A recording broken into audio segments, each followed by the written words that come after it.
Two guys booked the same motel. He slid the single key into my palm. The sun was setting over the distant mountains, casting long shadows across the cracked asphalt of the parking lot. I remember the way the neon sign flickered, spelling out Pinewood Motel in faded blue and pink letters. It wasn't much to look at, just a single-story, L-shaped building with peeling paint and doors numbered 1 through 12. But for me, Jake Harrison, a 28-year-old artist struggling to find inspiration for my next exhibition, this remote motel represented something essential: solitude, quiet, and hopefully, the creative breakthrough I desperately needed. I'd been driving for nearly 6 hours from the city, my small hatchback packed with canvases, paints, and enough coffee to fuel a small army. My agent had been calling daily, her voice growing increasingly strained as she reminded me of approaching deadlines and gallery owners waiting for new work.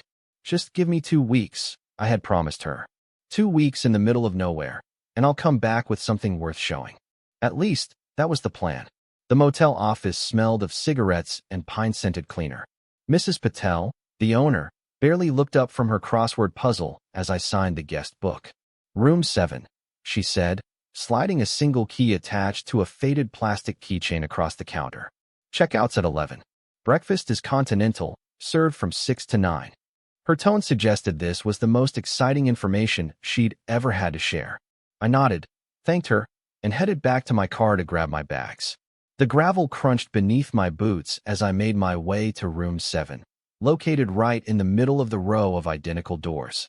The key stuck a bit in the lock, requiring a particular wiggle that I would soon become familiar with. Inside, the room was exactly what I expected: a queen-sized bed with a floral comforter that had seen better days, a small desk by the window, a TV that probably still had rabbit ears, and a bathroom that was clean but dated. It wasn't the Ritz, but it was perfect. I unpacked my art supplies, arranging them meticulously on the desk. I placed my easel by the window where the morning light would be best. After a quick shower to wash away the road dust, I settled on the bed with my sketchbook, hoping that inspiration would find me here, away from the noise and expectations of the city. I must have dozed off because the sound of tires on gravel jolted me awake. Headlights swept across my window, illuminating the room momentarily before going dark. I checked my watch, nearly 10 p.m. I wasn't expecting any neighbors. Mrs. Patel had mentioned that the motel was mostly empty this time of year. Curious, I peeked through the curtains to see a tall figure unloading bags from a vintage motorcycle. Something about his confident movements caught my attention. He wore a leather jacket despite the warm evening, his dark hair slightly tousled from the helmet he'd just removed. I let the curtain fall back into place, telling myself it didn't matter who was staying next door. I was here to work, not to socialize. But fate, it seemed, had other plans. 20 minutes later, as I was sketching idly in my book, a knock at my door interrupted the silence. Confused, I approached cautiously and peered through the peephole. The motorcycle guy stood there, his expression a mix of amusement and slight embarrassment. "Can I help you?" I called through the door. "Yeah, sorry to bother you," came the reply, his voice deep and warm. "There seems to be some kind of mix-up. I think we've been booked in the same room." Frowning, I opened the door a crack, chain still in place. Up close, he was even more striking, tall with broad shoulders, dark eyes that crinkled at the corners when he smiled, which he was doing now, somewhat sheepishly. "That's not possible," I said. "I checked in hours ago." He shrugged, holding up a key identical to mine. "Room 7, right? Mrs. Patel just gave me this key." She seemed distracted. I closed the door, removed the chain, and opened it fully. "Buy a crossword puzzle?" "Exactly," he laughed, the sound genuine and infectious. 5 down was giving her fits. Despite my initial wariness, I found myself smiling. "I'm Jake," I offered. "Ryan," he replied, extending his hand. "Ryan Mercer." His handshake was firm, his palm warm against mine. There was something disarming about his direct gaze, as if he could see right through the careful walls I'd built around myself. "Let me call the office," I suggested, reaching for the room phone. But a quick glance at the information card revealed the office closed at 9 p.m. "Great," I muttered. Ryan leaned against the doorframe, surveying the room and my art supplies with interest. "You an artist?" I nodded, suddenly self-conscious about the half-finished sketches visible on the desk. "Trying to be." "You." Photographer, he replied. Freelance. I'm working on a series about forgotten American roadside attractions. This motel was next on my list. Apparently, it was featured in some obscure 70s road movie. Huh, I said, genuinely surprised. I had no idea. Ryan glanced at his watch, then back at me. Look, it's late, and I'm guessing neither of us wants to go searching for another motel at this hour. The bed's pretty big. I'm happy to take the floor if you're not comfortable sharing. I hesitated.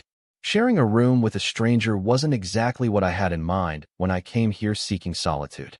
But there was something about Ryan that felt safe, somehow. And he was right. The nearest town was at least 30 minutes away. We can figure it out in the morning, Ryan added, sensing my hesitation. Talk to Mrs. Patel. See if there's another room available. I found myself nodding. Okay, but I insist on taking the floor. You've been riding all day. Ryan's smile widened. How about we flip for it? Before I could respond, he reached into his pocket and pulled out a quarter. Heads or tails? Heads, I said, watching as he flipped the coin high into the air, catching it and slapping it onto the back of his hand. Tails, he announced. Looks like the floor is mine tonight. I started to protest, but he was already bringing in his bags, a duffel and a camera case, both well worn. I've slept in worse places, he assured me. Once spent a night in a hammock during a thunderstorm in Costa Rica. This will be luxury by comparison. As Ryan settled in, arranging his makeshift bed on the floor with spare blankets from the closet, I found myself both intrigued and unsettled by his presence. He moved with the easy confidence of someone comfortable in his own skin, something I'd always envied in others. So, he said, sitting cross-legged on his blanket nest, what brings an artist to the Pinewood Motel? Not exactly the Louvre, is it? I explained about my creative block, the looming exhibition, my desperate need for new inspiration. Ryan listened attentively, asking thoughtful questions that showed genuine interest rather than mere politeness. I get it, he said when I finished. Sometimes you need to step away from everything familiar to see things clearly again. He reached for his camera bag, pulling out a sleek digital camera. Mind if I show you some of my recent work? For the next hour, we sat side by side on the edge of the bed as Ryan scrolled through photographs on his camera's display screen. His work was stunning. Abandoned diners with sunlight streaming through dusty windows, roadside attractions standing proud despite years of neglect, portraits of local characters with faces weathered by time and stories to tell. These are incredible, I said, genuinely impressed. You have a real eye for finding beauty in forgotten places. Ryan shrugged, but I could tell he was pleased by the compliment. That's kind of my thing, finding value in what others overlook. Our conversation flowed easily after that, moving from art to travel stories to childhood memories. Ryan had grown up in a small coastal town, the son of a fisherman and a librarian. He'd left home at 18 to see the world, funding his travels with odd jobs and eventually building a reputation as a photographer. His life seemed so different from mine, spontaneous and unbounded, while I had always followed a more conventional path. What about you, he asked. Always been an artist? I told him about my childhood in the suburbs, my practical parents who had reluctantly supported my art studies as long as I also got a real degree in business. How I'd worked in marketing for 3 years before finally quitting to pursue art full-time, much to their dismay. Brave move, Ryan commented. I laughed. Or foolish. The jury's still out. No, he said, his expression suddenly serious. It takes courage to pursue what you love, especially when it disappoints people who matter to you. Something about the way he said it made me wonder if he was speaking from personal experience. Before I could ask, he yawned and glanced at the time. It was nearly 1 a.m. We should probably get some sleep, I suggested, suddenly aware of how tired I was. Ryan nodded, returning to his makeshift bed on the floor. I turned off the main light, leaving only the small lamp on the nightstand illuminated. As I settled under the covers, I found myself strangely comforted by the presence of another person in the room. It had been months since I'd had a conversation that felt so easy, so free of the usual social anxieties that plagued me. Hey, Jake. Ryan's voice came from the darkness. Yeah. Thanks for not kicking me out. I smiled into the darkness. Thanks for having a quarter. His soft laughter was the last thing I heard before drifting off to sleep. The next morning, I woke to the smell of coffee and the sound of a shower running. Sunlight streamed through a gap in the curtains, creating a bright stripe across the faded carpet. For a moment, I was disoriented, forgetting where I was and why there were sounds of another person in my room. Then it all came flooding back. The mix-up, Ryan, our late-night conversation. I sat up, rubbing sleep from my eyes just as the bathroom door opened, releasing a cloud of steam. Ryan emerged, fully dressed but with damp hair, carrying 2 paper cups. "Morning," he said cheerfully. "Hope you don't mind, but I made a coffee run." Mrs. Patel pointed me to a place down the road. He handed me one of the cups. "You struck me as a black coffee kind of guy." I accepted the cup gratefully, surprised that he'd guessed my preference correctly. "Thanks. That's really thoughtful." Ryan shrugged, sitting on the edge of the bed. "So I talked to Mrs. Patel about our situation. Turns out her booking system is literally a paper calendar, and she double-booked us by accident. Is there another room available?" I asked, taking a sip of the coffee, which was surprisingly good. "That's the thing," Ryan said, running a hand through his damp hair. "The place is actually fully booked for the next week. Apparently, there's some kind of classic car rally happening in the area, and participants started arriving last night." I frowned. "So what does that mean for us?" "Well," Ryan said, a hint of mischief in his eyes, "she offered us a discount if we're willing to continue sharing. Or one of us can try to find accommodation elsewhere. But like I said, with this car rally thing, it might be tough." I considered my options. The thought of packing up and searching for another place to stay was unappealing. I'd chosen this motel specifically for its isolation and the quality of light for painting. And if I was being completely honest with myself, I hadn't minded Ryan's company. "I'm okay with sharing if you are," I said finally. "But I insist on paying for half of your stay since you're the one being inconvenienced." Ryan waved this off. "No need. Actually, I was thinking, since we're stuck together, maybe we could help each other out." "What do you mean?" "Well," he explained, "I came here to photograph the motel and surrounding area. You came here for artistic inspiration. What if we collaborated? I could show you some of the interesting spots I've researched, places that might spark your creativity. And maybe having a subject, a person, in some of your work might give you a fresh perspective." The suggestion caught me off guard. I typically painted landscapes or abstract pieces, rarely including human figures. But there was something appealing about Ryan's proposal. And if I was honest, the idea of spending more time with him wasn't unwelcome. "That could work," I said cautiously. "But I don't want to disrupt your plans." Ryan's smile was warm. "Trust me, my plans are pretty flexible. That's the beauty of freelance life. I make my own schedule." And so our unusual cohabitation began. That first day, after a quick breakfast at the motel's modest continental spread, Ryan suggested we explore the area. He had a list of locations he wanted to photograph: an abandoned drive-in theater, a quirky roadside museum dedicated to local minerals, a vista point overlooking the valley. I brought my sketchbook, initially intending to just jot down ideas or make quick studies of interesting textures and light patterns. But as we wandered through these forgotten places, I found myself increasingly drawn to capturing Ryan in these settings.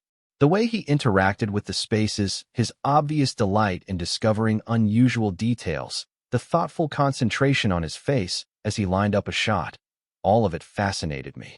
At the drive-in theater, with its crumbling screen and weed-choked parking area, Ryan climbed atop the old projection booth for a better angle. The afternoon sun caught in his hair, creating a halo effect that made him look almost otherworldly against the faded screen. "Hey," I called up to him. "Stay just like that for a minute." He froze, a smile playing at the corners of his mouth as I quickly sketched his silhouette. There was something about the juxtaposition of his vibrant presence against the decaying theater that sparked something in me. A contrast between transience and permanence, between the fleeting nature of human connection and the enduring power of places that hold memories. As the day progressed, we fell into an easy rhythm. Ryan would photograph a location, explaining what had drawn him to it, while I sketched or simply observed, letting the atmosphere seep into my consciousness. We talked constantly about art, about our different perspectives on the same scenes, about the stories we imagined had unfolded in these now quiet places. By the time we returned to the motel that evening, I felt a creative energy I hadn't experienced in months. While Ryan showered, I set up my easel and began working on a small canvas, trying to capture the quality of light I'd seen at the drive-in, with Ryan's silhouette a dark, compelling presence against the glow. When he emerged from the bathroom, Hair damp and wearing a fresh t-shirt, he paused behind me, watching me work. "That's from today," he said softly, not a question, but a recognition. I nodded, not taking my eyes off the canvas. Something about that moment, the light, the contrast, it just stuck with me. "I'm flattered," Ryan said, and I could hear the smile in his voice. "Though you've made me look far more interesting than I actually am." I turned to look at him then. "I disagree. You're fascinating." The words slipped out before I could censor them, and I felt heat rise to my cheeks. Ryan held my gaze for a moment longer than was comfortable, something unreadable in his expression. Then he broke the tension with a light laugh. "Well, that makes two of us. I've been thinking about how to ask if I could photograph you properly. Not just candid shots, but something more intentional." "Me?"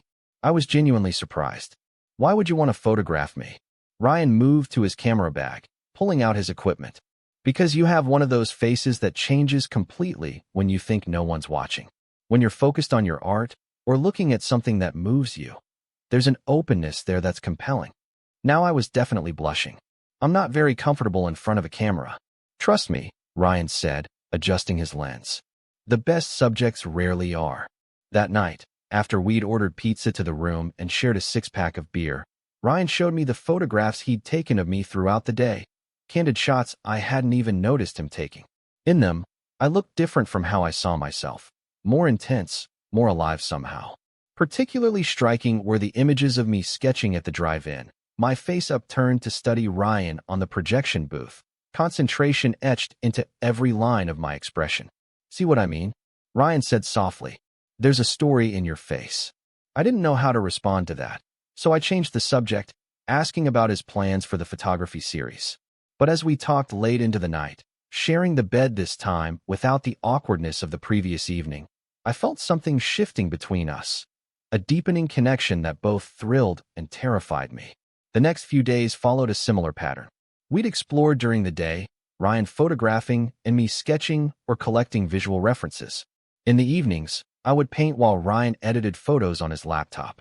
We'd share meals, talk for hours, and gradually, the initial strangeness of our situation gave way to a comfortable routine. On our fourth night together, as we sat on the bed sharing a bottle of whiskey Ryan had picked up in town, he asked about my past relationships. "Not much to tell," I admitted. "A few that never got serious. One that did, but it ended badly." I took another sip of whiskey, feeling its warmth spread through my chest. He was also an artist, a sculptor.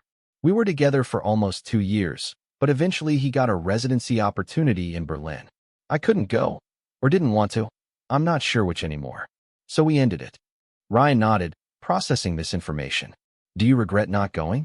I considered the question carefully. "Sometimes. Not because I think we would have lasted. We were already growing apart before he left.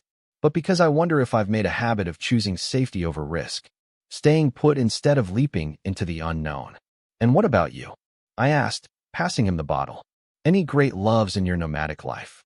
Ryan's smile turned slightly sad. "One," he said after a moment. "David. We met in Barcelona when I was 23. He was a chef, brilliant and passionate about everything. We traveled together for almost a year, Spain, France, Italy. I thought he was it for me." He took a long drink from the bottle. "Then his father got sick, and he had to go home to Australia. He asked me to come with him." "But you didn't," I guessed. Ryan shook his head. "I told myself I couldn't give up my freedom, my work. But the truth is, I was scared. Scared of what it meant to choose someone, to build a life with them. So I let him go." "Do you know what happened to him?" "He's married now. Has a successful restaurant in Sydney. Seems happy, from what I can tell from social media." Ryan's laugh was hollow. "Sometimes I think my whole lifestyle, always moving, never settling, it's just a way of making sure I never have to make that choice again. Never have to risk that kind of loss." I was struck by how his fear mirrored my own, though we'd expressed it in opposite ways. He by constant movement, me by staying safely in one place. "It's strange," I said quietly. "Meeting like this, sharing a room by accident. It feels like..." "Like what?" Ryan prompted when I trailed off. I met his eyes. "Like something important. Like maybe we were supposed to find each other." The moment hung between us, charged with possibility. Ryan reached out, his fingers brushing mine where they rested on the bedspread. The touch was electric, sending a current up my arm. Jake, he said, his voice low. I'm going to do something now, and if it's not what you want, you can tell me to stop. He leaned in slowly, giving me every chance to pull away. But I didn't want to. When his lips met mine, tentative at first, and then with growing confidence, it felt like a piece of a puzzle sliding into place. His hand came up to cup my jaw, thumb stroking my cheek as the kiss deepened. When we finally pulled apart, both slightly breathless, Ryan rested his forehead against mine. Been wanting to do that since that first night, he admitted. Why didn't you? I asked. Wasn't sure you'd want me to. And I didn't want to make things awkward, since we're stuck sharing this room. His smile was teasing now. Plus, you're kind of intimidating with all your artistic intensity. I laughed at that. Me? Intimidating? You're the one who travels the world taking award-winning photos and charming everyone you meet. Is that how you see me? Ryan looked genuinely surprised. I'm just making it up as I go, Jake. Always have been. Something about his vulnerability in that moment moved me deeply. I kissed him again, more boldly this time, my hand sliding into his hair to draw him closer. What followed was both inevitable and surprising. The way our bodies fit together, the tenderness I hadn't expected, the laughter when we nearly fell off the narrow bed. Afterward, lying in the darkness with Ryan's arm draped across my waist, I felt a strange mixture of peace and exhilaration. For the first time in longer than I could remember, I wasn't overthinking, wasn't worrying about what came next. I was simply present, content in the moment. What are you thinking? Ryan murmured against my shoulder. That I'm glad Mrs. Patel is terrible at keeping a booking calendar. I replied honestly. His soft laughter vibrated against my skin. Me too. The next morning brought a new dimension to our shared routine. There were casual touches now, Ryan's hand at the small of my back as we examined a map, my fingers straightening his collar before we went out. We moved around each other with a new awareness, a delicious tension underlying even the most mundane activities. Our creative collaboration deepened as well. I began a larger canvas, incorporating elements from all the places we'd visited but centered around Ryan's figure, not as a literal portrait, but as a presence that tied the composition together. Meanwhile, Ryan's photographs of me became more intimate, capturing moments of concentration, laughter, and quiet contemplation. On our sixth day together, we ventured further afield, driving an hour to reach a ghost town Ryan had read about. The abandoned mining settlement was hauntingly beautiful, with collapsing wooden structures and rusted machinery standing as monuments to a bygone era. As we explored, careful of rotting floorboards and protruding nails, I found myself imagining the lives that had once filled this now silent place. It's strange, I said as we sat on the steps of what had once been the town hall, sharing a sandwich. All these places you photograph, they're empty now, but they were once so full of life. People loved here, worked here, had their hearts broken here. Ryan nodded, his expression thoughtful. That's what fascinates me about them.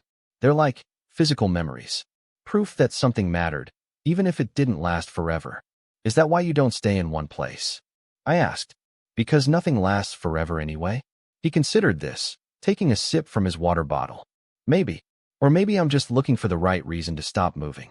Our eyes met, and the implication hung in the air between us. Neither of us spoke it aloud. It was too soon, too fragile to bear the weight of words. But I felt it, the possibility of something beyond our temporary cohabitation. That evening, back at the motel, Ryan received a call from a magazine editor interested in his Roadside America series. The conversation was brief but animated, with Ryan pacing the small room as he discussed deadlines and creative direction. When he hung up, his face was flushed with excitement. They want to feature my work in their September issue, he explained. A 10-page spread, with potential for a recurring column if the response is good. Ryan, that's amazing, I exclaimed, genuinely thrilled for him. This could be a huge break. It is, he agreed, running a hand through his hair. But there's a catch. They need me in New York next week for a meeting with the editorial team. And they want additional shots from the Northeast to balance out the series. My stomach dropped. Next week? But that means I'd have to leave earlier than planned, Ryan finished, his expression conflicted. Day after tomorrow, probably. The news shouldn't have affected me so strongly. After all, we'd only known each other for less than a week. Our connection, intense as it was, had an expiration date from the beginning. But the prospect of Ryan leaving so soon left me feeling hollow. "You have to go," I said, forcing enthusiasm into my voice. "This is exactly the kind of opportunity you've been working for." Ryan studied my face. "What about us, Jake? This thing between us, it feels important. I don't want to just walk away from it. It's not like we live on different planets," I reasoned, though my heart wasn't in it. "New York is only a few hours' flight from home. So we could, what? Visit each other? Try long distance." Ryan sat on the edge of the bed, looking up at me with an intensity that made my chest ache. "Is that something you'd want?" The question caught me off guard. I hadn't allowed myself to think beyond our time at the motel, hadn't dared to imagine a future where Ryan was part of my life. The idea was both exhilarating and terrifying. "I don't know," I admitted honestly. "This has all happened so fast. A week ago, we were strangers." Ryan nodded slowly. "You're right. It's crazy to even think about it." But his expression betrayed his disappointment. "Let's just enjoy the time we have left, okay?" I agreed, but something had shifted between us. That night, our lovemaking had an edge of desperation, as if we were both trying to memorize each other before the inevitable separation. Afterward, lying awake while Ryan slept beside me, I confronted the truth I'd been avoiding. I was falling for him, hard and fast. The thought of returning to my solitary life after experiencing this connection was unbearable. The next day, our last full day together, we stayed close to the motel. Ryan needed to organize his photographs and prepare for his trip, while I worked feverishly on my canvas, trying to capture everything I felt before it slipped away. We moved around each other carefully, both aware of the countdown but reluctant to acknowledge it. In the afternoon, Ryan suggested we walk to a small lake he'd discovered nearby. The day was perfect: warm sunshine, a gentle breeze, wildflowers dotting the path. We spread a blanket on the shore and sat in comfortable silence, watching dragonflies skim the water's surface. "I have something for you," Ryan said suddenly, reaching into his pocket. He pulled out a small, flat stone, smooth and dark with a white line running through its center. "I found this the day we went to the ghost town. It reminded me of your work, the way you use lines to divide space, create tension." I took the stone, touched by the gesture and the fact that he'd observed my artistic style so closely. "Thank you. It's beautiful. I want you to know," Ryan continued, his eyes on the lake, "that whatever happens after tomorrow, I won't forget this. Us. It's been special." "For me too," I said softly. Ryan turned to face me then. "Come with me." "What?" "To New York," he clarified. "Just for a few days. You can bring your portfolio. There are galleries there that would love your work. We could extend this, see where it leads." For a moment, I was tempted, wildly, irrationally tempted, to throw caution to the wind, follow this magnetic man to New York, pursue whatever was growing between us. It was exactly the kind of spontaneous decision I never made, the kind of risk I always avoided. "I can't," I said finally. "I have commitments, deadlines. My exhibition." Ryan's disappointment was visible, but he nodded. "I understand." It was a crazy idea anyway. But as we walked back to the motel, hand in hand in the fading light, I couldn't shake the feeling that I was making a mistake, that I was once again choosing safety over possibility, security over adventure. The very pattern I confessed to Ryan that I feared defined my life. That night, our last together, neither of us slept much. We talked until dawn, sharing stories and dreams, making love, and simply holding each other. As the first light of day filtered through the curtains, Ryan propped himself up on one elbow, studying my face. "I meant what I said before," he told me. "I won't forget you, Jake Harrison. I won't forget you either," I promised. After breakfast, Ryan packed his few belongings while I pretended to work on my painting, though my hand wasn't steady enough to make any real progress. The atmosphere in the room was heavy with unspoken words and missed opportunities. When it was time for him to leave, we stood awkwardly by the door, neither wanting to be the first to say goodbye. "So," Ryan said finally, "I guess this is it." I nodded, not trusting myself to speak. He stepped closer, cupping my face in his hands, and kissed me deeply, pouring everything we hadn't said into the gesture. When we broke apart, his eyes were suspiciously bright. "Take care of yourself, artist," he said softly. "You too, photographer." And then he was gone, the door closing behind him with a quiet click. I moved to the window, watching as he loaded his bags onto his motorcycle. Just before putting on his helmet, he looked up, as if sensing my gaze. Our eyes met across the distance, and he raised his hand in a final farewell. I stood at the window long after his motorcycle had disappeared down the road, feeling the weight of his absence settle over the room. Everything looked the same. My art supplies scattered across the desk, the rumpled bed we'd shared, the empty coffee cups on the nightstand. But it all felt different, hollow somehow. Turning away from the window, I noticed something on the bed, a small white envelope with my name written on it in Ryan's distinctive handwriting. With trembling fingers, I opened it to find a note and a small brass key, the key to our shared room. The note read, "Jake, I'm leaving this with you because I believe in symbols." This key opened more than just a motel room for me. It opened a door to something I wasn't expecting to find. Keep it, and remember that some doors are worth walking through, even when you're scared of what's on the other side. If you ever decide to take a risk, you know how to find me. All my love, Ryan. I clutched the key in my palm, feeling its edges press into my skin. In that moment, standing alone in the room we'd shared, I made a decision. I wouldn't let fear dictate my choices anymore. I wouldn't let another opportunity for connection slip through my fingers. With newfound determination, I turned to my half-finished canvas. The painting suddenly clear in my mind, not just a record of the places we'd visited, but a map of the journey we'd taken together, and perhaps a glimpse of the path forward. I worked through the day and into the night, fueled by coffee and purpose. By morning, exhausted but exhilarated, I had completed the most honest piece of art I'd ever created. Looking at it, I knew what I had to do. I packed my belongings quickly, leaving only the finished canvas propped against the wall. Before departing, I wrote a note to Mrs. Patel, asking her to ship the painting to my home address and including enough cash to cover the cost. Then, with Ryan's key still clutched in my hand, I checked out of the Pinewood Motel and headed toward the airport. I had a flight to catch, a risk to take, a door to walk through. Because sometimes, the most beautiful journeys begin with a mix-up, a shared room, and a single key pressed into an open palm. Total _char_count, 18,753.